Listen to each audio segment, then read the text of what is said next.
People stay in relationships for the same reason companies keep funding projects that are already failing, not because the future looks good, but because the past cost so much. The sunk cost fallacy comes straight out of behavioral economics.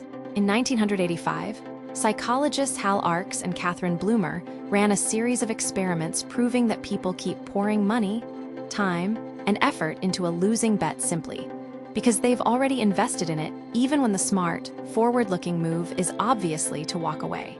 Economists had already flagged the pattern in finance. Bad investments nobody sells, doomed projects nobody cancels, contracts nobody should have renewed.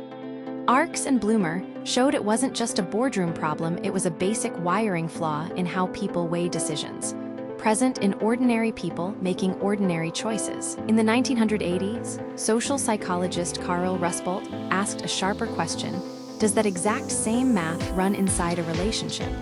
Her investment model of commitment says yes, and she backed it with real longitudinal data on actual couples.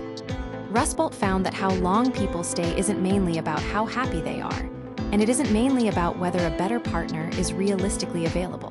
Satisfaction and alternatives both matter, but a third factor, investment size, often overrides them both.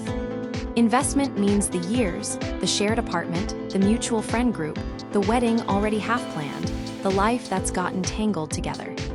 The bigger that pile, the more commitment persists, independent of whether the relationship is actually good. Rusbolt's model breaks commitment into 3 separate inputs that most people blur into one feeling. Satisfaction level asks whether the relationship currently meets your needs. Quality of alternatives asks what else is realistically available to you. And investment size asks how much you would lose by leaving, not what you would gain by staying. Her data showed investment was often the strongest predictor of the 3, which is exactly backwards from what most people assume is driving their own choices. People believe they are staying because they are happy. The math says they are frequently staying because leaving would erase the investment. Picture 2 people who have been together 6 years, unhappy for the last 2, who stay anyway, not because anything got better, but because leaving would mean admitting 6 years were the wrong call. That's not love holding them there. That's the identical mental error as a company refusing to cancel a failing project it already spent millions building. The mechanism underneath is loss aversion, plus something more personal. Walking away forces you to admit the investment was a mistake, and that feels worse than staying and quietly losing more. The pattern shows up outside romance too, and seeing it there makes it easier to recognize at home. A small business owner keeps a failing store open for another 2 years because of the money already sunk into the lease and the renovation, even after the accountant lays out numbers showing it will never recover. Nobody would advise a stranger to keep funding that store. But inside the decision, the sunk investment feels like a reason to continue rather than a cost that is already gone no matter what happens next. Relationships run on the exact same faulty accounting, just measured in years and shared history instead of dollars. Here's the part that should actually change how you think about this.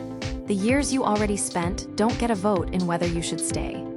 Only one question matters: knowing everything you know now, would you choose this relationship today, starting from 0, with nothing already sunk into it? Rusbolt's own follow-up research points to what actually helps here: naming investment as its own separate factor, distinct from satisfaction, so people can ask the forward-looking question cleanly instead of letting the sunk years quietly answer it for them. If the honest answer is no, what's keeping you isn't loyalty and it isn't love. It's the same bias that keeps bad investments alive, just wearing a wedding ring instead of a stock ticker. Follow for more research on the mental shortcuts quietly running your biggest decisions, most of them you never actually chose.